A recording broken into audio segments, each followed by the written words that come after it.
Boa tarde a todos. Bom, qual que é o objetivo dessa palestra? O que a gente vai discutir aqui hoje? É um livro que nós estamos lançando sobre 4 casos reais de 4 pessoas brasileiras, né?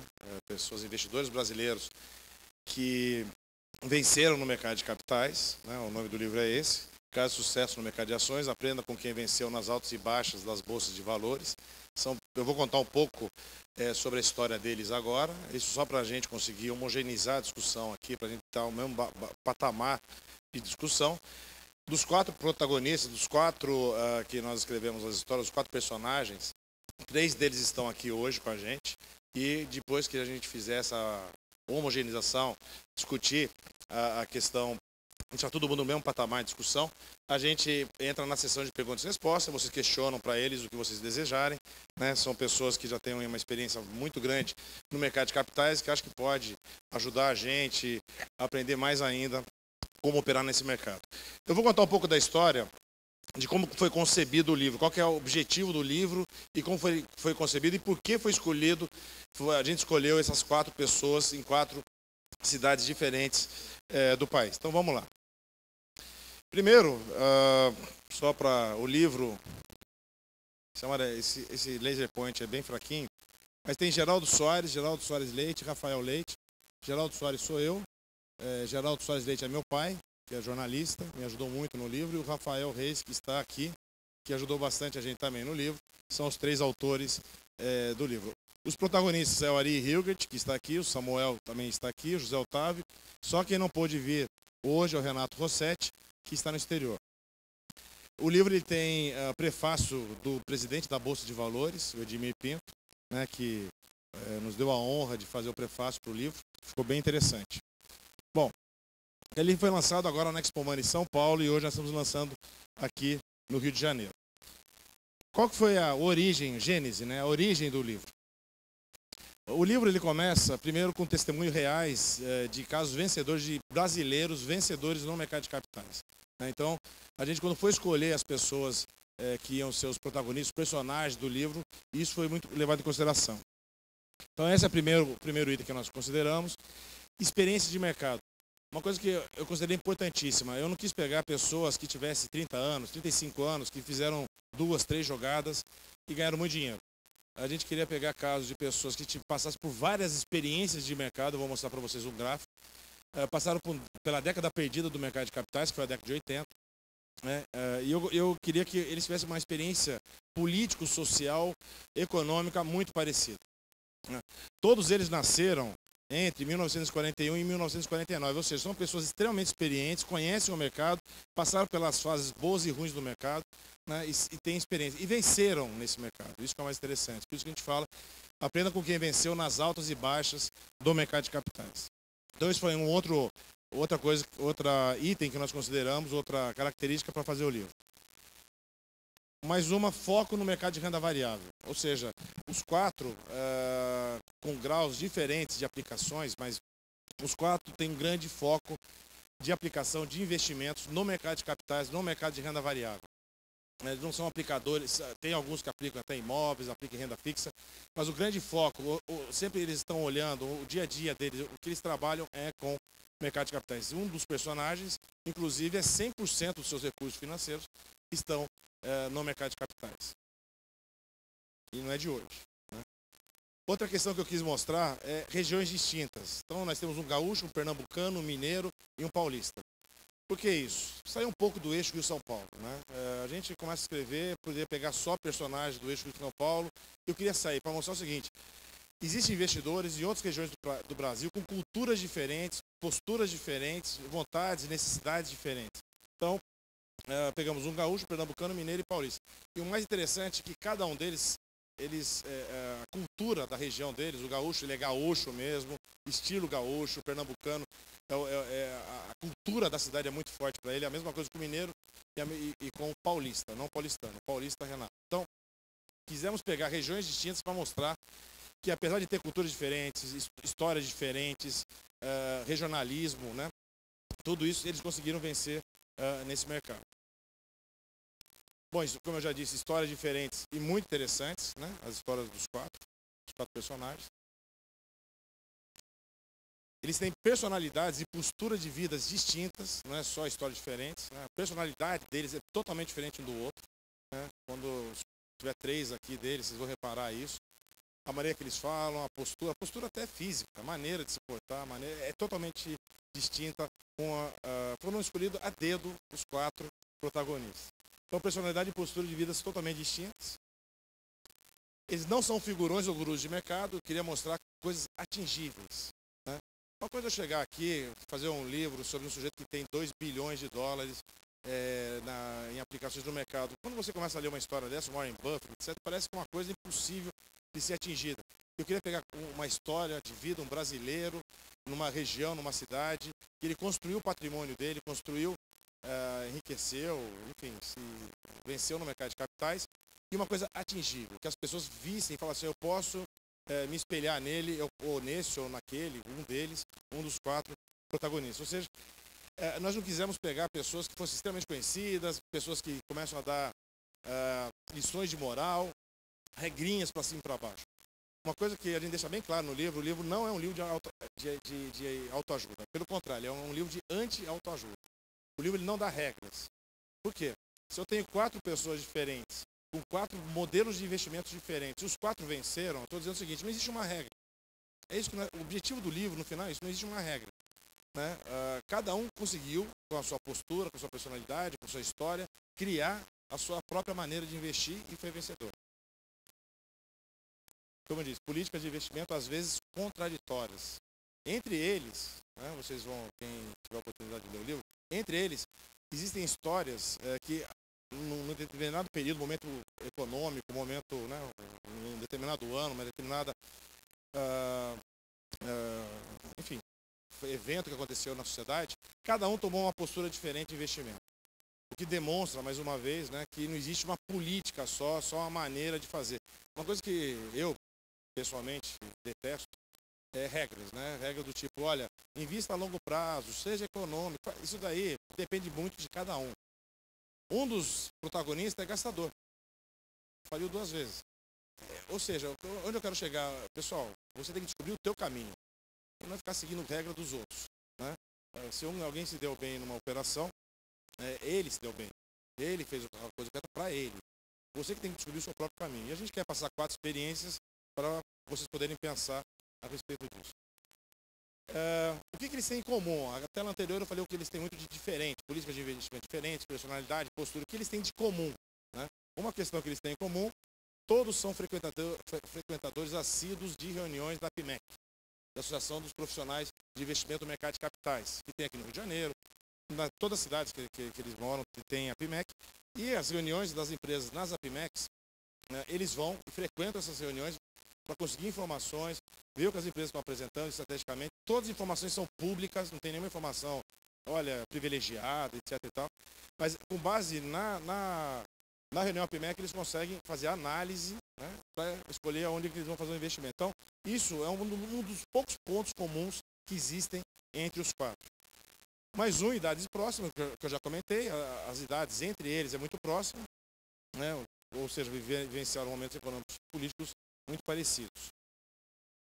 E a performance no mercado de ações que eles conseguiram. Né? Afinal, se o desempenho é o melhor parâmetro para você saber se a pessoa realmente faz uma boa performance, que o resultado que ela faz, se ela é uma vencedora ou não, eu não tenho dúvida que a performance desses 4 protagonistas, desses 4 personalidades, desses 4 personagens é excelente. Muito acima do mercado, muito acima do mercado de capitais, da bolsa, etc. Tanto é que eles são vencedores. Bom, como que a gente dividiu o livro? Só para vocês terem uma ideia. Primeiro a história de cada um dos protagonistas, vão ser 4 histórias, que a gente vai contar a infância, família, formação e os percalços deles. Ou seja, a gente não vai mostrar só a parte vencedora, a gente está mostrando também os percalços que eles tiveram na vida. Como eu disse, teve um deles que faliu 2 vezes, teve outro que faliu 1 vez. A gente conta essas histórias e por que eles faliram, como foi essa situação, etc. e tal. Ou seja, a gente quer mostrar a vida real deles, dessas 4 pessoas. Mas a gente coloca a infância, a família, para todo mundo ter uma noção de como se forma esse protagonista, como se forma esse personagem.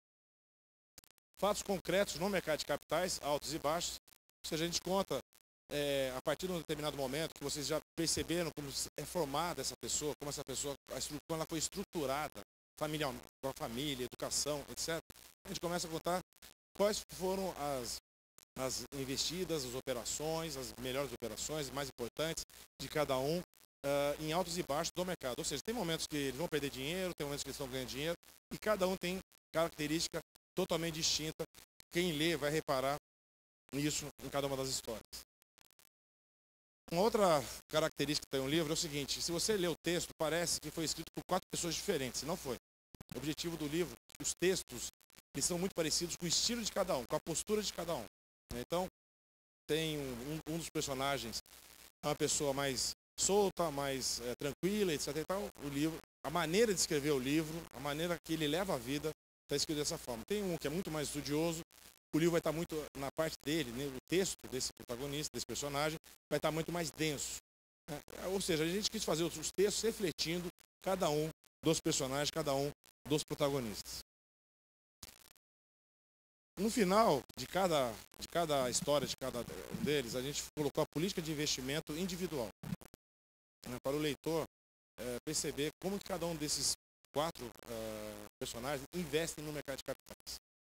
Então, sempre vai ter um resumo lá de 10 itens, 12, 13, cada um, a gente, né, os autores junto com os protagonistas negociaram, cada um fez uma quantidade, não tinha limite, né, mas é na faixa de 10 mais ou menos, para cada um que eles acabaram fazendo. E no final do livro nós colocamos uma tabela resumo, onde vem a política de cada um, vem história, ajuda muito você se lembrar e olhar na tabela resumo no final do livro toda a história de cada um deles. E eles recomendam também, cada um dos 4 personagens, fontes de informações, ou de onde eles buscam informações, livros, revistas, né, para todo mundo, quem lê o livro, poder pesquisar e poder acompanhar o mercado como eles acompanham. Pois bem, se esse negócio funcionar, funciona. Então, eu vou passar rapidamente sobre um pouco sobre cada um deles. Então, nós temos o Ari Hilgert, que a gente chama o Centauro dos Pampas. A gente fez uma caracterização de cada um. O Samuel Emery, fiz errado. O Estoico do Capibaribe. O José Otávio, o Cético das Alterosas, que é o mineiro. O Samuel é o pernambucano. O Ari é o gaúcho. E o Renato Rossetti, o gentleman da Pauliceia, que é o paulista, que não está aqui com a gente hoje. Bom, esse gráfico aqui eu acho muito interessante. Reparem, aqui é a Bolsa de Valores, quem nos cedeu isso daqui foi a consultoria Enfoque. E aqui a gente está mostrando quando cada um deles entrou no mercado de capitais, né? Começou a operar com mais regularidade. Então, Renato está aqui mais ou menos em 1967, aqui, o Otávio, José Otávio, está entre 67 e 68, mais ou menos nesse período. O Ari aqui em 74. E o último que entrou no mercado, né, foi o Samuel. Que era uma coisa que a gente também queria mostrar. O seguinte, não tem nem idade para entrar no mercado. Não é questão de o momento que cada um entrou. Eles têm idade próximas, mas reparem, os 3 primeiros aqui é muito próximo um do outro, né? O Renato, o José Otávio e o Ari são muito próximos e o Samuel é um pouquinho mais afastado. Agora, o que é interessante mostrar para vocês aqui, reparem, a década de 80, que é essa década aqui, ó, esse pedaço aqui do gráfico, que é a nossa década de 80, que foi a década perdida, né? Reparem a Bolsa de Valores como era. Olha, quando eles entraram, eles são vencedores. Isso que a gente quer mostrar, né? Hoje é fácil, você entrar 10 anos atrás no mercado, comprou qualquer ação de primeira linha, a ação explodiu no mercado, porque a Bolsa só subiu nos últimos 8 anos, né? Como você pode até ver por esse gráfico aqui, apesar de 2008. Mas, em geral, a Bolsa subiu nos últimos... Agora, passar por uma fase, uma década perdida como essa daqui, eles passaram, né? E superaram isso, né? São vencedores, apesar disso, né? Hoje nós estamos nesse cenário aqui de cima. Então, queria mostrar isso para vocês, né? Que são pessoas que têm uma experiência muito grande de mercado, operam no mercado há muito tempo. Bom, eu vou entrar primeiro para falar um pouco do nosso amigo Ari Hilgert. O Hilgert, o Centauro dos Pampas, né? Pampas, todo mundo conhece, é o nosso gaúcho, né? Na verdade, ele nasceu em Santa Catarina, mas é gaúcho, gaúcho de coração, de mente, alma, tudo. Eu queria que, por favor, dá para você sentar um pouquinho, por favor, uma salva de palmas para o Ari.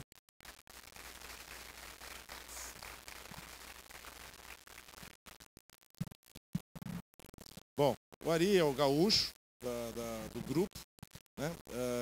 O centauro da mitologia grega é aquele meio cavalo, meio homem, né? Muito assim, tem uma postura individual, não é que seja individualista, mas ele faz as coisas por ele próprio.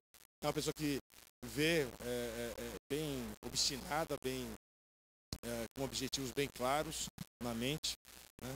Então foi a caracterização que a gente achou ideal para passar para o nosso amigo Ari. Bom, ele é gaúcho de coração, gaúcho típico, como vocês vão ver durante a sessão de perguntas e respostas. É uma pessoa extremamente obstinada pelo mercado de capitais, obstinada em vencer, obstinada em conquistar o espaço dele. Se vocês lerem a história dele, é uma história muito impressionante, muito interessante, né? Em algumas horas até emotiva. Como eu disse, a trajetória impressiona pelo destemor e ousadia, né? O Ari é uma pessoa que em muitos momentos da vida dele, ele tomou atitudes que muitos de nós aqui não tomaria de jeito nenhum, né? Ele com um filho recém-casado, uma filha, estava trabalhando numa empresa, simplesmente decidiu virar agente autônomo naquele período que eu mostrei do mercado de capitais muito ruim. Isso no jovem. A pessoa para fazer isso tem que ter ousadia mesmo, e não era uma pessoa de recursos de classe média, etc. e tal, que poderia ter feito isso, que alguém poderia pagar conta para ele. Pelo contrário. E fez isso, batalhou muito, suou muito e conseguiu o espaço que ele tem. Pra vocês terem uma ideia, até os 18 anos, ele suou na enxada. Né? Até os 18 anos de idade. O Ari chegou a fazer supletivo para acabar o curso colegial, para entrar na faculdade, etc., para ganhar tempo.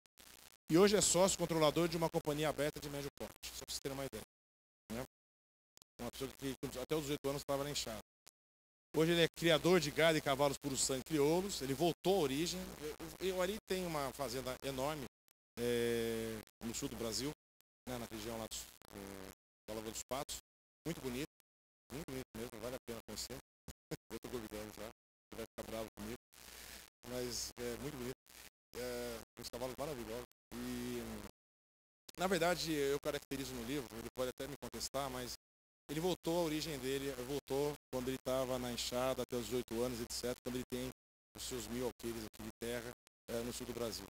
Na verdade, aquilo para ele, na minha opinião, não é um investimento que ele está ganhando dinheiro, não é bem isso. Ali ele, na verdade, se ganha muito pouco dinheiro ali.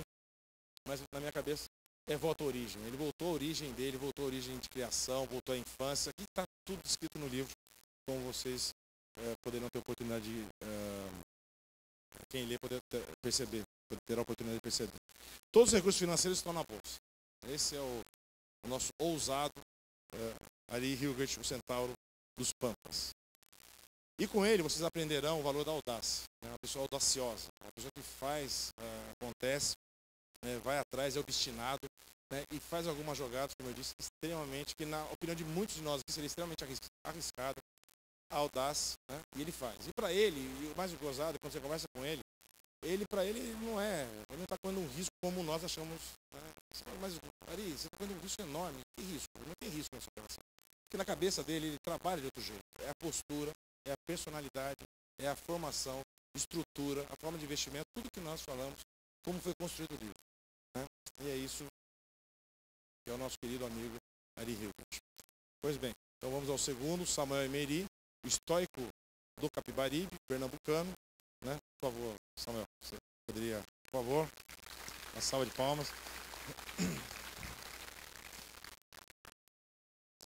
O Samuel também não é pernambucano, né? Ele é alagoano. Mas a cultura dele é pernambucana. Ele adora Recife, adora Olinda. Nunca vi uma pessoa assim, tão apaixonada por Recife e Olinda como ele é. Ele é o típico pernambucano, regionalista, conhece a cultura, adora a cultura da região dele, etc. Eles já estão trocando ideias aí do que comprar e vender. Não perceberam. Bom, então o Samuel Emery, o pernambucano, ele é extremamente estudioso. O Samuel, ele é ex-seminarista, ele foi médico da Marinha. Então pensa bem, uma pessoa que é médico da Marinha, disciplina é o nome do jogo para ele. É uma pessoa extremamente disciplinada, extremamente estudiosa.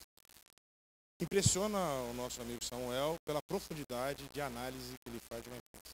É muito quantidade de informações que ele tem de uma empresa é um negócio fora do comum. Fora do comum. Se tiver a oportunidade de conversar com ele, ver o que ele sabe sobre uma empresa, eu já fiz alguns testes do tipo pegar uma empresa e perguntar, sem mais sem menos, uma empresa que ninguém está falando. Ele sabia que a empresa, ele sabia mais do que eu que estava estudando a empresa, ele tinha mais informação e começou a contar histórias da empresa que eu não sabia. Né? Além de uma memória fantástica, o que é isso? Disciplina, estudioso. Ele é um enorme estudioso. Isso é fantástico. Né? É um homem de múltiplas funções, né? Médico, oficial da Marinha e finalmente investidor. Né? O Samuel, ele é uma pessoa que se reinventa muito. Ele passou por várias fases da vida, ele sempre está, não é que melhorando ou piorando, não é isso. Ele está se reinventando, ele está procurando outras coisas, construindo outras coisas, etc. E hoje é um investidor respeitado, administra a maior asset independente do Nordeste, né? Que continua crescendo e tem uma rentabilidade excelente. O fundo dele é um fundo Finacap, com uma rentabilidade um pouco superior, em média, nos últimos 15, 20 anos, a Warren Buffett. Só dá um pouco acima do Warren Buffett da rentabilidade, guardada as devidas proporções de valores, evidentemente. Mas a rentabilidade excelente que tem, chama Finacap, a empresa que ele tem hoje, o Aristides, que é o sócio dele. É uma empresa que a gente conta toda a história dela no livro. Primeiro conta a história dele, da infância dele, etc. E até chegar no momento da Finacap, quando a gente mostra a atual condição e a atual estrutura que ele tem. Como eu disse, impressiona pela profundidade e qualidade de suas análises sobre o mercado e as empresas, sobre o mercado de capitais e sobre as companhias abertas brasileiras. É impressionante mesmo. Né? Como eu disse, quem tiver oportunidade, no livro a gente coloca isso de uma forma, as análises que ele faz, como eu disse, tem um texto um pouco mais profundo, um texto que vai mais fundo nas questões, é essa parte do Samuel, no qual, porque ele é profundo, porque ele estuda muito, porque ele explica muito, né? Tem verdadeiros monólogos no livro, na parte do Samuel. Por quê? Porque é ele. E eu queria mostrar exatamente quem é a pessoa, né, que nós estamos retratando, a riqueza da personalidade e da postura dessa pessoa. Com ele vocês aprenderão o valor do trabalho árduo, do estudo constante e da disciplina. Reparem, cada um é uma característica totalmente diferente do outro. Tudo bem? Mas vamos lá. José Otávio, o cético das alterosas. José Otávio está aqui com a gente, por favor, José. Por favor. Ele é um mineiro, né? Como todo. Ele é mineiro mesmo, tá? O que os outros eu falava mas não. Ele é mineiro mesmo. O cético das alterosas, né? Como todo bom mineiro, é cético, né? Tem que comprovar, tem que analisar, desconfiado, etc. Então, caracterizamos o nosso mineiro como céticos das alterosas. Ele é uma pessoa extremamente meticulosa. Né? É diferente do Samuel, por exemplo, que é estudioso, ele estuda muito, se aprofunda muito. O Zé Otávio, ele é meticuloso, ele vai analisar uma determinada empresa, ele tem critérios para analisar as empresas, né? E cada vez mais ele vai melhorando aqueles critérios, vai expandindo, são mais de 4 décadas já trabalhando no mercado, operando no mercado, utilizando técnicas para analisar empresas. Né? E ele vai cada vez mais melhorando os critérios que ele já utilizava. Como eu disse, ele é extremamente meticuloso, vai no detalhe do detalhe. Eu conheci o Zé, só para você ter uma ideia da meticulosidade, a gente se conheceu, foi uma ligação que ele fez uma vez para mim, eu sou RI, né, profissional de relações com investidores. Ele me ligou, eu não estava, deixou o recado, eu liguei para ele. E eu liguei, ele não estava, eu liguei de novo, durante uns 3 dias mais ou menos. No dia que a gente conseguiu se falar, ele tinha a anotação, a secretária dele tinha que fazer isso para ele, o horário que eu tinha ligado, o dia, tá? Até brinquei com ele, falei, o clima em Belo Horizonte estava como, né? Tanto detalhe que ele tinha a respeito das ligações que eu estava fazendo. Né? Esse é o José Otávio, uma pessoa extremamente meticulosa nas suas análises. Ele é o típico gerenciador de riscos. O José Otávio, como eu não tenho o ousado, não tenho o estudioso, né? O ousado, o audaz, que é o Ari, o estudioso, que é o Samuel, ele é o gerenciador de riscos. Né? Ele opera só na certeza. Né? Ele quer eliminar praticamente o risco da empresa. Né? Você vai ficar com risco de mercado. Né? Extremamente detalhista, meticuloso, como eu disse para vocês. Vou dar um exemplo. Em dezembro de 2008, no auge da crise financeira internacional, ações caindo 70%, 80%. Ele rodou o sisteminha dele, o sistema que ele roda para analisar empresas. Ele descobriu 4 empresas para serem compradas. Só 4 ações. Reparem o seguinte, naquele caos absoluto, as ações lá embaixo, certo? Ele tinha 4 ações para comprar, só. No modelo dele, gerenciador de riscos, é o que ele faz muito bem. Impressiona pela utilização de profundos modelos matemáticos e estatísticos. Né? Utiliza muito esses modelos e ele compartilha alguns deles no livro, quando a gente vai falar da metodologia de cada um. E com ele vocês aprenderão o valor da análise, da tecnicidade, persistência e calma para investir. Né?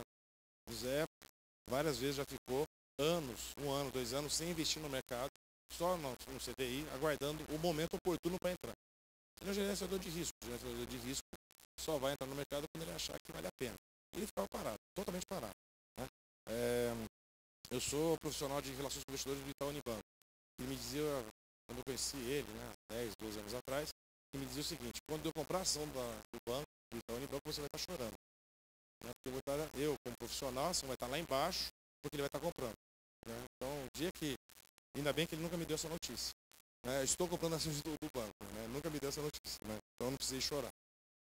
Bom, e o Renato Rossetti, que não está aqui, infelizmente, ele está na Europa, teve que viajar. É o gentleman da Paulicéia, é uma pessoa extremamente educada, muito interessante. Eu chamo de paulista antenado, ou seja, aquela pessoa que sabe o que está acontecendo em todo quanto é lugar. Eu não estou falando que é aquela pessoa que sabe todas as informações de mercado, não. Mas ele sabe tudo o que está acontecendo. Né?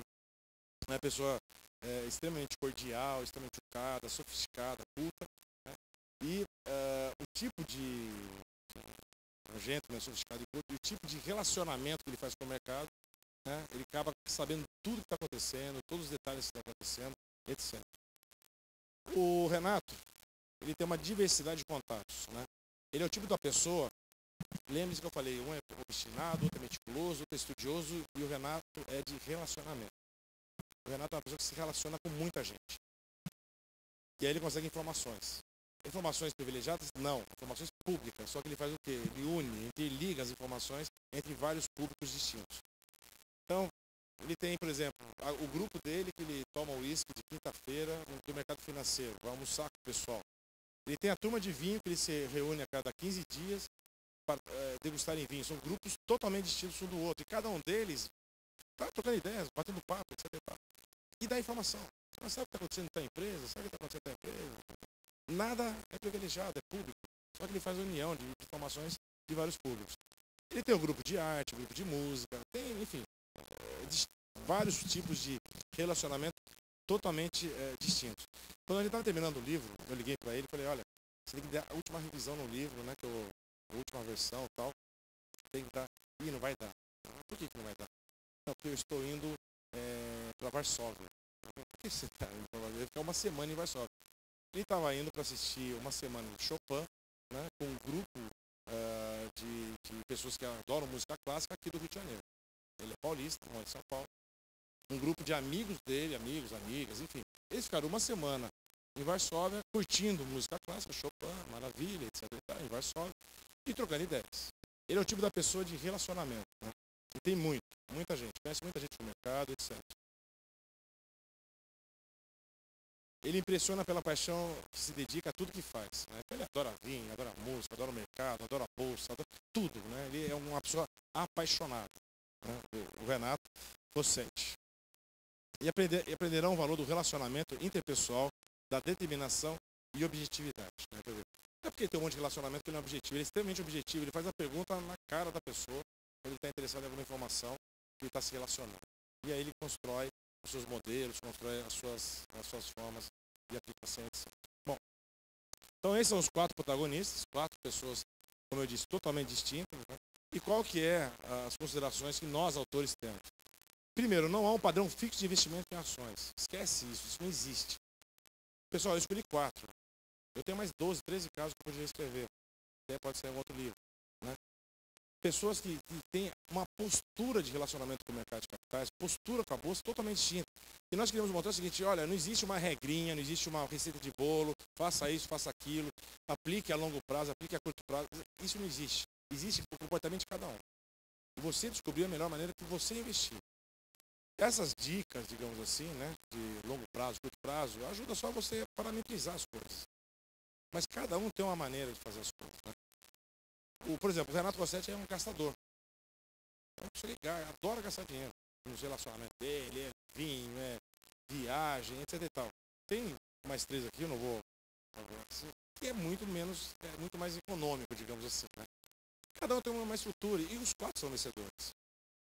Então, na visão dos autores, não há um padrão fixo de investimento em ações. Pelo contrário, são 4 casos, como a gente podia escrever mais 8, 12 casos. Desenvolver um método de investimento se adequar à sua forma de vida. Isso é muito importante. A personalidade, a postura da pessoa acabou construindo essa forma de fazer investimento no mercado de capitais. Né? O Ari é obstinado, o Ari é audaz e ele continua sendo até hoje. Né? Ele podia muito bem, quando eu até fiz entrevista com ele, o Ari, o Centauro dos Pampas, o Gaúcho, quando eu fiz entrevista com ele, teve uma oportunidade que ele falou o seguinte: não, eu não preciso mais correr risco, vou ter só ações de dividendos, etc. Vou ficar calmo agora, né? Vou curtir minha esposa, curtir minhas filhas, etc. Minha fazenda, etc. Naquele mês ele estava comprando 30% de uma empresa em recuperação judicial. Ele estava comprando 30% de uma empresa que estava em recuperação judicial. Isso não é audaz, isso não é... Ele precisava fazer isso? Não precisava. Nem um pouquinho. Não, mas é ele, certo? Para ele, aquilo lá não é arriscado. Para mim é, né? Eu acho que isso é arriscado, mas... Enfim, ele acha que aquilo lá não é arriscado. É a cabeça de cada um. Estudo, determinação e dose de coragem acima da média. Os 4 casos. Cada um com sua característica, cada um com a sua maneira de estudar, né? Cada um utilizando instrumentos diferentes de estudos, mas todos eles têm uma coisa: sempre estão olhando o que está acontecendo no mercado, sempre estão se especializando, sempre estão procurando saber detalhes do mercado, buscando conhecimento. Então todos eles estudam, como eu disse, cada um de um jeito. Tem um que é revista, tem outro que é livro, tem outro que é relacionamento e revista nacional, etc. Mas todos eles sempre estão olhando o que está acontecendo no mercado de capitais. Determinação e dose de coragem acima da média. Todos os 4. Os 4 consideram que o mercado de capitais tem atrativos insuperáveis, como investimento, né? E eles não seguem regras, fazem as suas próprias. E é isso que nós queremos trazer para quem tivesse a oportunidade de ler o livro. Ou seja, não existe uma regra, não existe um modelinho pronto. É muito fácil, né, pessoal? Você lê e fala, faça desse jeito. Né? E o que nós queremos é desconstruir isso. Olha, não existe um modelo, existem vários modelos. Utilize o que melhor se adapta a você, e não a pessoa que escreveu o livro. E flexibilidade. Todos eles tiveram momentos na vida que tiveram que ser flexíveis, tiveram que mudar a postura, tiveram que melhorar a maneira de analisar, etc. Por momentos econômicos, políticos, sociais ou por problemas que eles tiveram de investimentos. Flexibilidade, eles têm muito, aprenderam muito isso no mercado. Eu queria agradecer a todas as pessoas que nos ajudaram muito. O Edmir Pinto, que é o presidente da Bovespa. O Gustavo Cerbasi, que foi o coordenador da coleção Expo Money. Os protagonistas, evidentemente, o Ari, o Samuel, o José Otávio e o Renato. O Robert e o Magliano Neto da Expo Money, que são donos, são os sócios da Expo Money. Grandes amigos e apoiadores de primeira hora. A editora Campos do Silvia. O Fausto e o Felipe Botelho, todos os gráficos que nós utilizamos no livro, foi da empresa chamada Enfoque, que cedeu para nós gratuitamente. O Rafael Reis e toda a família Reis, que está aqui, nos ajudou no livro. Minha mãe, que ajudou muito, minha esposa. E a pessoa que, com certeza, mais fundamental de todo esse livro aí foi meu pai. Para vocês terem uma ideia, quando eu pensei no livro, a primeira pessoa que eu liguei, quando eu bolei o livro, bolei a ideia do livro, nem tinha falado com eles ainda, a primeira pessoa que eu liguei foi meu pai. Meu pai foi jornalista, foi dono de jornal. A maneira de escrever dele é muito interessante. E aí ele me ajudou muito. Né? Sem ele, com certeza, nós não estaríamos lançando esse livro aqui. Infelizmente, ele não pôde estar com nós aqui hoje. Algumas opiniões sobre o livro. Né? A opinião do Edmir Pinto, presidente da Bovespa, que faz o prefácio. É um portfólio rico de experiências de vida e de mercado, que certamente será útil não só para aqueles que desejam investir em bolsa de forma consciente em relação a riscos e oportunidades, mas também para investidores, profissionais e iniciantes que procuram enriquecer sua visão e conhecimento. Essa é a opinião do livro, né, sobre o livro do Edmir Pinto, presidente da Bovespa. E o Gustavo Cerbasi, que diz: quem sabe um dia a história de quem está lendo esse livro não esteja retratada nas páginas de outra publicação como essa. Ou seja, quem sabe amanhã, né, eu não estaria escrevendo um livro sobre um de vocês que está aqui na plateia. Pois bem, agora são 5h20, não, quase 15 para 6. A gente tem uma sessão de perguntas e respostas, vocês podem questionar, perguntar o que vocês quiserem, principalmente para eles, porque eu já falei bastante, estou cansado, né, mas eles estão à disposição para responder a qualquer questionamento. Muito obrigado. Me dá outro.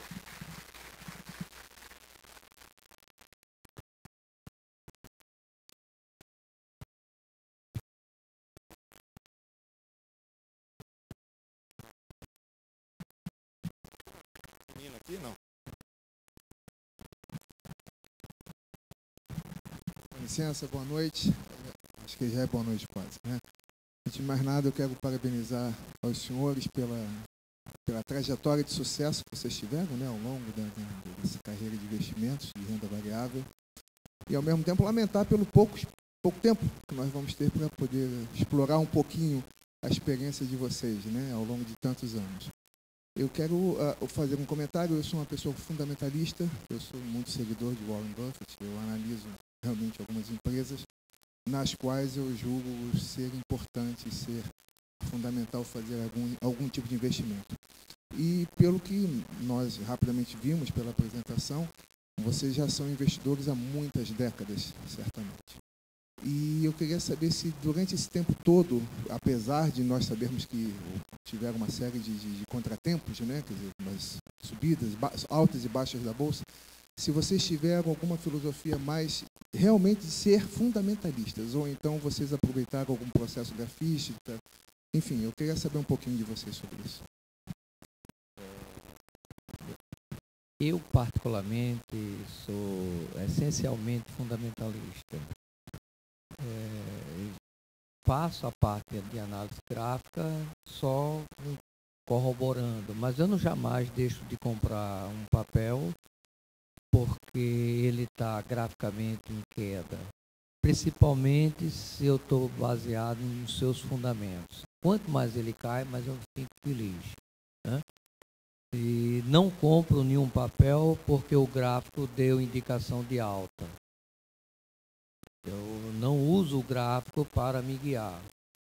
Eu me guio pelo aspecto fundamentalista. E realmente eu quero fazer aqui um elogio, não, um reconhecimento de que toda a minha base de conhecimento das empresas veio dos estudos, das análises feitas pela Lopes Filho, onde foi o meu berço de conhecimento sobre as empresas, né? Então, ainda hoje eu tenho um contrato com a Lopes Filho e eu me leio bastante, mas como falou o Geraldo, eu já consegui ter um voo próprio, né?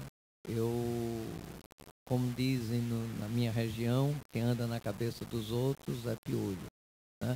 Não quero dizer que não devo ir, mas é que eu, particularmente, eu leio as indicações de todos, leio muito, permaneço quase 24 horas lendo, mas eu não ando mais, não entro em dica.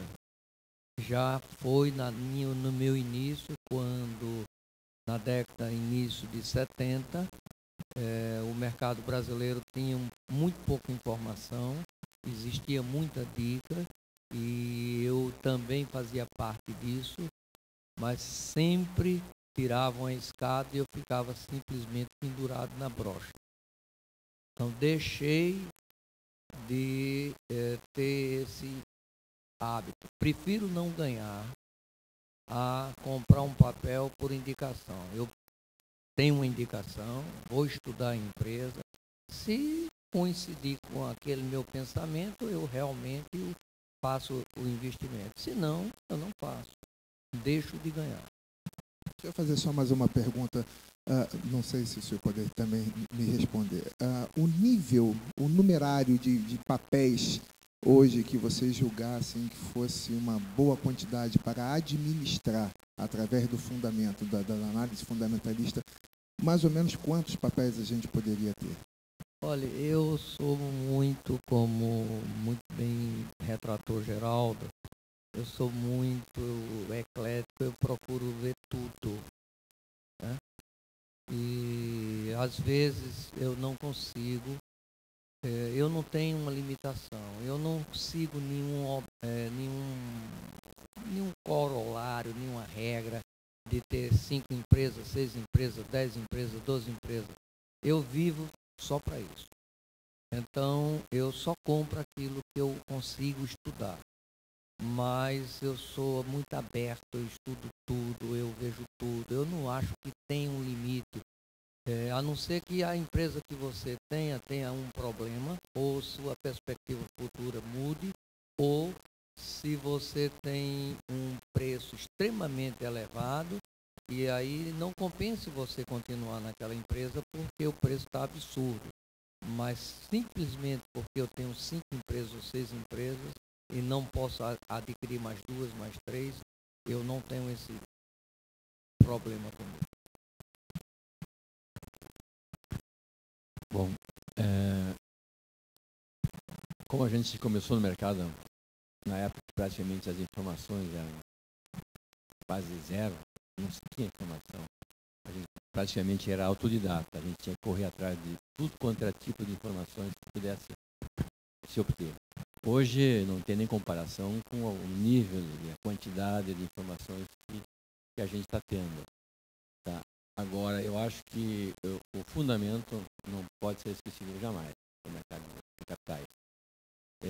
Tem muitas operações estruturadas, todo mundo sabe a infinidade de operações que existem, mas eu acho que uma carteira duradoura, uma sustentabilidade de uma carteira, ele pode usar um pouco do risco, mas tem que ter uma carteira conservadora, com fundamentos, porque é esses fundamentos que vão dar sustentabilidade às ações.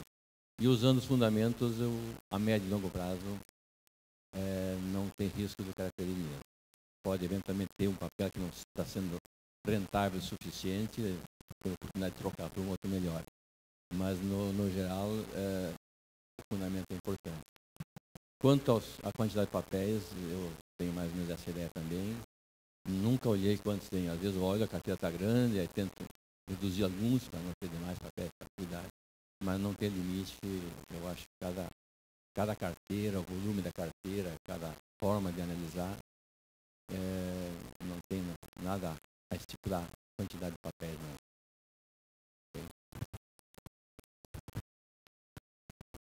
Você fez uma perguntinha meio complicada do meu lado. Vamos começar pela segunda, que é mais fácil. O número de papéis que você tem na carteira, todos os livros americanos falam que você não pode ter, não é propriamente só o número, é a concentração em cada carteira. Aparece às vezes uma pessoa e fala assim, olha, eu estou com uma carteira muito boa, tenho 10 ações, tudo bem. Qual o percentual que você tem na Vale e Petrobras? Ele fala assim, 98%. Tá bem, então você tem uma carteira de 2 ações.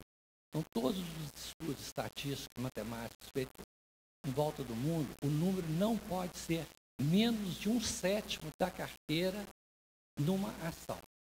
Aliás, desculpa, mais de 1/7. Então, vamos dizer, se você tem 70 mil reais, você aplica 10 mil na ação. Você não pode ter, por exemplo, 50 mil no número certo. O número varia entre 7 e 15. Eu nunca vi nenhum estudo feito por professores de melhores universidades americanas que desse menor do que 7 e nem maior do que 15. Agora, a primeira pergunta que você fez, essa é mais complicada. Pelo seguinte, cada um de nós, como o Geraldo mostrou, começou numa época diferente.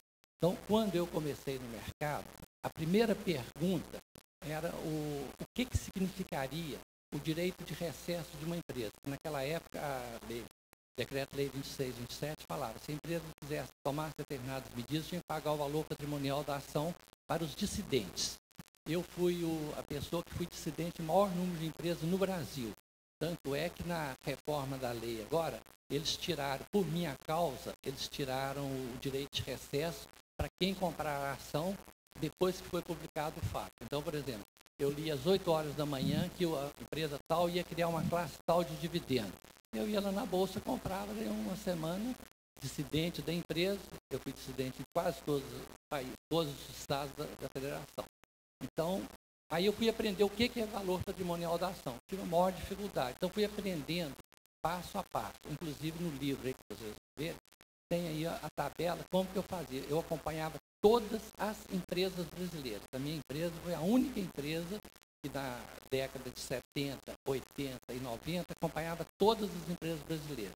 Eu tinha 6, 7 pessoas trabalhando full time, com gráfico, tabela, tinha tudo. Inclusive no livro, até o Geraldo me perguntou, foi em 72 horas, eu refiz tudo e comprei as ações de todas as empresas. Nós tivemos lucro de 400%, 500% em questão de dias, quando houve o plano cruzado.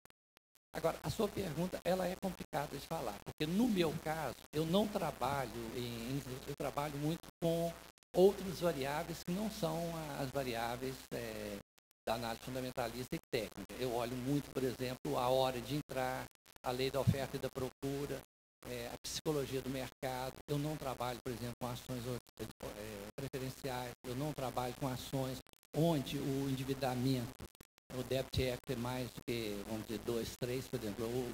Esse banco aí não tem nenhum problema, não passaria nunca na minha lista. Não trabalho com empresas com menos de 5 anos. Agora, eu acho que sim, eu poderia te responder o seguinte: das 10 variáveis que eu levo em consideração, digamos, 15%, e a maior, é a análise fundamentalista, no sentido dos últimos demonstrativos. Não aceito em nenhuma hipótese estudo de valor justo, valor futuro, porque isso aí é uma balela. Eu fui professor de finanças anos e anos, você chega lá e fala, faz isso aqui, deu tanto. Ah, não, vamos mudar a taxa de juros, em vez de ser tanto, vai ser tanto. Aí virou prejuízo. E um trabalho que eu comecei a fazer há 30 e tantos anos, não acabei, chama taxa múltipla, raízes múltiplas na taxa de juros. Se você tem uma equação, lá você tem N raízes. Então, pode existir um projeto que, se a taxa de juros for entre 1 e 2, ele vai ser altamente viável. Se for entre 2 e 3, e pelo teorema da Lambert, eu fiz estudo. Está um estudo, quando eu fizer uns 80 anos, eu quero publicar esse trabalho. Boa tarde. Aqui do lado. Aquilo que... Não, só fazer um comentário. Aquilo que eu falei. Repare até a maneira que cada um responde, o tipo de maneira que... A estrutura da resposta de cada um é totalmente distinta um do outro. Quer dizer, e isso no livro está bem retratado, né? Inclusive, esqueci de comentar, acabando aqui, a gente vai lá para a livraria da Campus e a gente vai estar autografando lá quem tiver interesse de comprar o livro. Boa tarde, Marcelo, que está falando. Parabéns pelo sucesso. Quer dizer, acho que é indiscutível você passar pela década de 80, principalmente, que foi um período que o Brasil perdeu, né? Quer dizer, eu queria ouvir um pouco, quer dizer, qual foi o momento mais difícil, né, nessa história toda de vocês? Quer dizer, deve ter tido algum momento ali que pode ter surgido aquela coisa, pô, será que estou no caminho errado? Quer dizer, ou não, né? Quer dizer, eu queria ouvir um pouco se teve esse momento de dificuldade, né? E depois, a segunda, se tiver uma ação, única ação que você tivesse que investir para os próximos 30 anos, quer dizer, aí é aquela coisa bem... Pergunta difícil, né? Olha, a década de 80, igual eu falei, eu estava totalmente fora, porque as ações estavam extremamente caras. Então, na hora que entrou o plano cruzado, eu estava zero na bolsa. E numa semana, eu apliquei todo o meu capital. Isso o Geraldo chama bem a atenção. Eu acho que de todo mundo aqui, eu sou o que tem a menor participação relativa em termos de ações. Eu não acredito no mercado de ações a longo prazo. Eu tenho vários artigos, eu publiquei isso, vários. No livro tem várias coisas sobre isso. Por quê? Aí vocês teriam que ler o livro para ver as argumentações. Não conta tudo, senão não vende. Agora, isso que você falou, então a década de 80, eu ganhei demais da conta, foi na época do plano cruzado. Então, eu acho assim, a Bolsa é um excelente investimento quando as condições estão boas. E outra coisa muito importante na Bolsa, que o pessoal não presta bem atenção, que não existe índice de Bolsa. Você tem aí 100 mais negociadas, no final do ano, umas foram muito bem, outros foram muito ruins. Então, você tem que saber, eu acho que o problema básico, na minha ótica, é você saber escolher as melhores ações. Então, e o meu raciocínio eu faço o contrário. Em vez de procurar as melhores ações, os americanos trabalham com 3, 4, 5 índices, eu faço o seguinte, eu excluo as piores. Então, estava, no dia que eu fiz o livro, estava trabalhando com 31 indicadores. Agora, li um livro americano, passei para 30. Eu tenho uma opinião um pouco diferente de Zé Otávio. Eu acho o seguinte, que lógico que o que ele diz, o momento da década de 80 foi péssimo, porque você tem um processo inflacionário como nós tivemos, é um destruidor de valor. Então, nenhuma empresa pôde ir bem com um regime inflacionário que nós tivemos na década de 80. Graças a Deus, a gente está no outro nível. Então, o mercado oferece, mesmo em alta ou mesmo em baixa, grandes oportunidades se você consegue perceber a expectativa futura do setor, da empresa, e tenta comprar o mais barato possível aquela empresa e a longo prazo, né? Meu amigo aqui tem uma visão diferente. Ele entra quando o mercado lhe oferece as melhores condições. Eu, como Ari, eu sou 100% bolsa. Eu não tenho outra aplicação. Né? E, graças a Deus, até hoje não tenho que reclamar. Eu, particularmente, eu acho que o que mais sofreu com essa crise nos anos 80. Foi quando eu entrei no mercado, recém-casado, já filhos pequenos, filha pequena, né? A minha esposa está ali, não vai deixar mentir. Foi muito difícil, viu? Pode ter certeza que não foi um período bom, não. Recém começando, eu vim de família muito humilde, então o que eu tenho hoje foi de base mesmo, comprando fracionados de Banco do Brasil. Na época se comprava fracionado, eu não tinha dinheiro para comprar um lote. E passei a década toda praticamente comprando fracionados de Banco do Brasil, depois Petrobras. E formei minha carteira mesmo naquela época. E não com salário bom, não. Tá? Era pequenininho. Mas formei a minha carteira naquela época. Depois, lógico, o mercado melhorou. E cheguei a ter um ponto que concentrei depois a minha poupança toda num papel só. Está no livro, por ver aí, não vou contar como é que foi. Mas realmente a gente, quando tem um feeling, quase uma certeza que aquela empresa tem uma chance de alavancar a carteira, é arriscado, mas eu tenho feito por 2 vezes durante a minha vida, concentrado num papel só. Entendeu? É arriscado, nenhum analista, ninguém de mercado recomenda isso. Mas quando a gente tem uma possibilidade de alavancar, quem sabe a carteira, eu acho que vale a pena o risco. Então, eu acho que fica aí uma boa sugestão para vocês, insistam no mercado. Mesmo com 10 anos de crise, a gente foi lutando e se conseguiu fazer uma carteira com um patrimônio razoável. Hoje, tudo que eu tenho, eu devo ao mercado de capitais.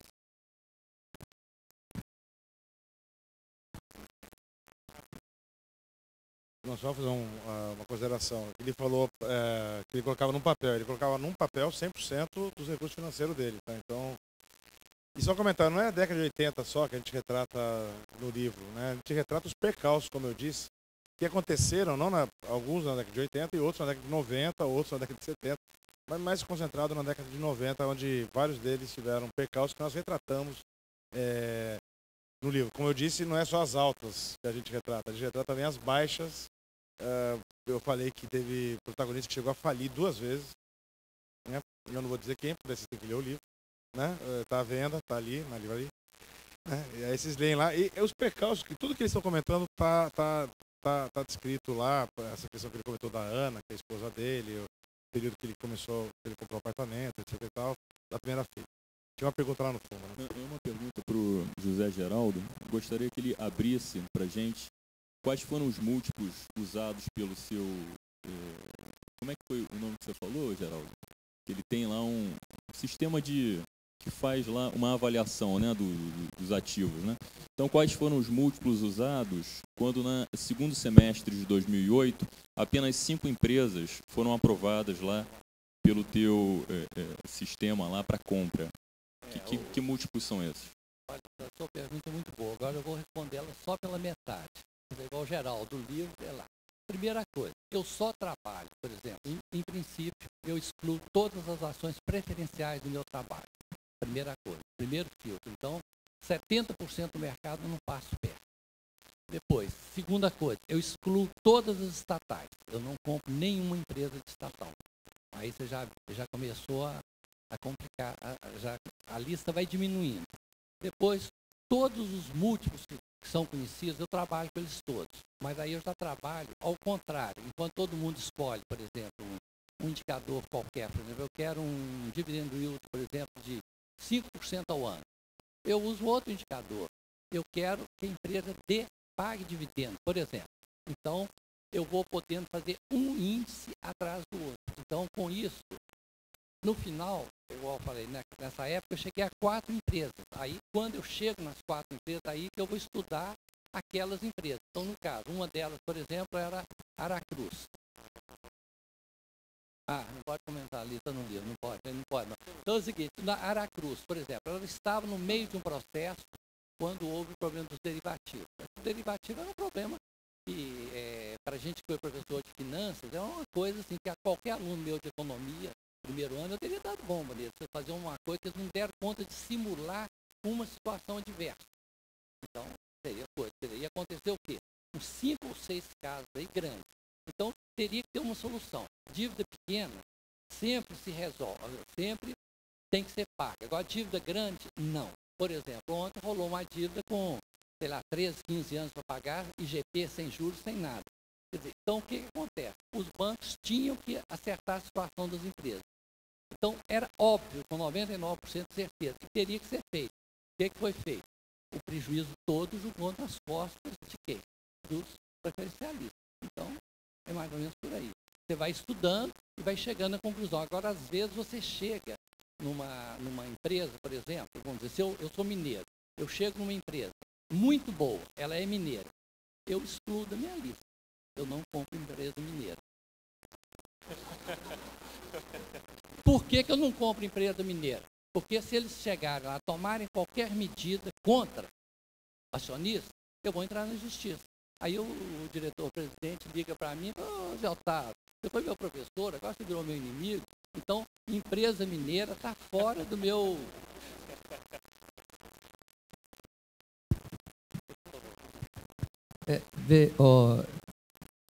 Em relação a parâmetros, todos são importantes, mas eu acho que mais importante do que certos parâmetros de momento é você analisar por que aquele lucro existiu, foi uma venda de algum ativo.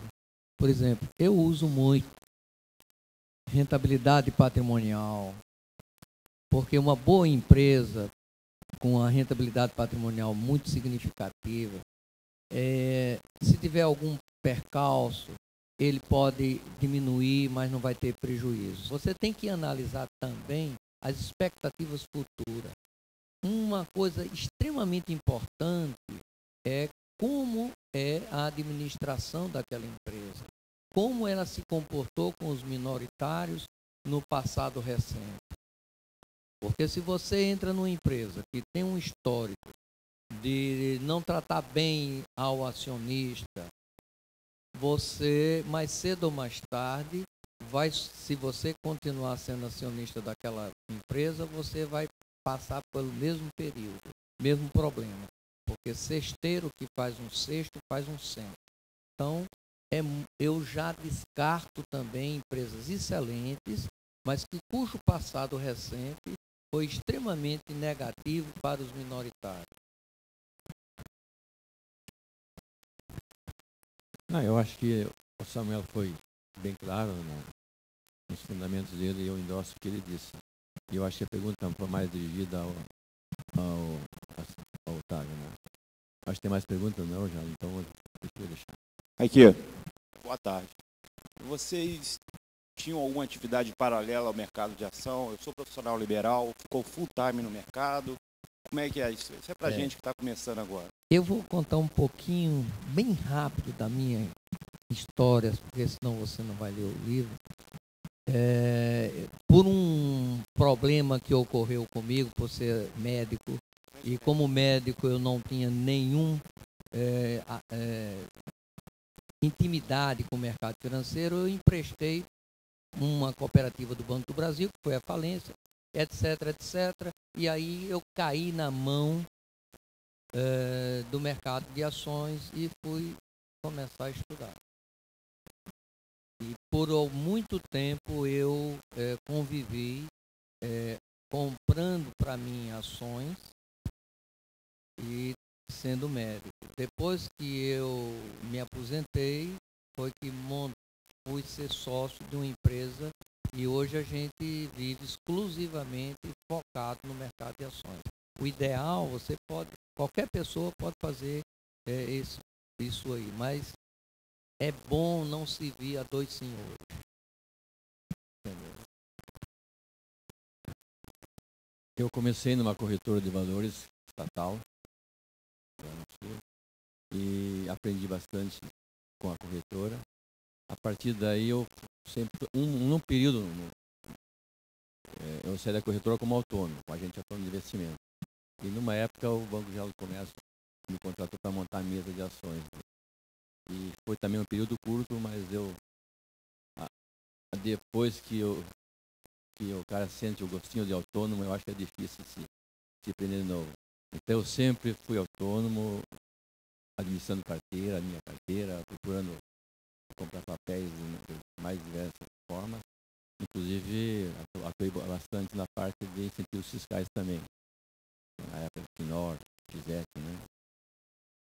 Então, eu acho que hoje está muito em voga o autônomo. Na época era difícil, todo mundo trabalhava como empregado. Mas é o melhor negócio que tem. É trabalhar como autônomo e investir na Bolsa de Valores. Disse? A sua pergunta especificamente a mercado de capitais? Eu sou médico.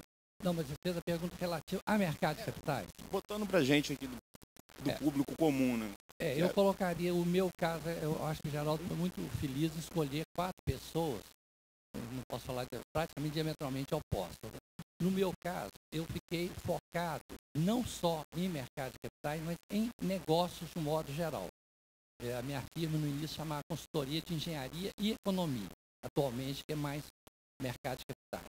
Então, por exemplo, eu diria para você o seguinte, 40% do meu tempo é mercado de capitais. Mas, por exemplo, eu estou lá essa semana, o mercado de capitais está 0. Porque eu estou resolvendo 2 problemas. Eu tenho, ao ser alguém de Belo Horizonte, tem a transferência de direito de construir. Eu vi que seria um bom negócio, que era uma coisa que não valia absolutamente nada, mas eu previ que seria um bom negócio ter um lote virtual de casa tombada. Então, eu estou fazendo negócio dele. Segundo, a legislação, eu assino o Diário Oficial da União, municipal e estadual, além do valor econômico e do Estado de Minas. Cada um com um foco diferente. Então, agora, a legislação municipal de Belo Horizonte mudou totalmente. Por quê?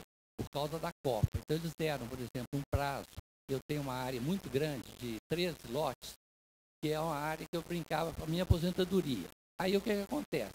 Eu vi nisso uma oportunidade de fazer um hotel lá. Então, eu pus um anúncio eu tenho um telefone de São Paulo, para poder descaracterizar que é Belo Horizonte, eu coloquei um anúncio. Eu devo ter recebido mais de 100 ligações, a minha secretária está doida para responder a todo mundo. Então, estou tentando fazer a permuta dessa área por unidades habitacionais. Então, eu diria para você, 30%, 40% seria mercado de capitais, 30% seria a área imobiliária. Então, eu trabalho em várias áreas.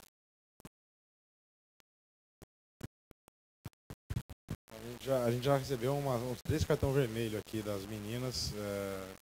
A gente vai estar agora lá no stand da Campus. Quem quiser conversar com a gente, trocar ideias, vamos estar lá, ok? Muito obrigado pela presença e até a próxima.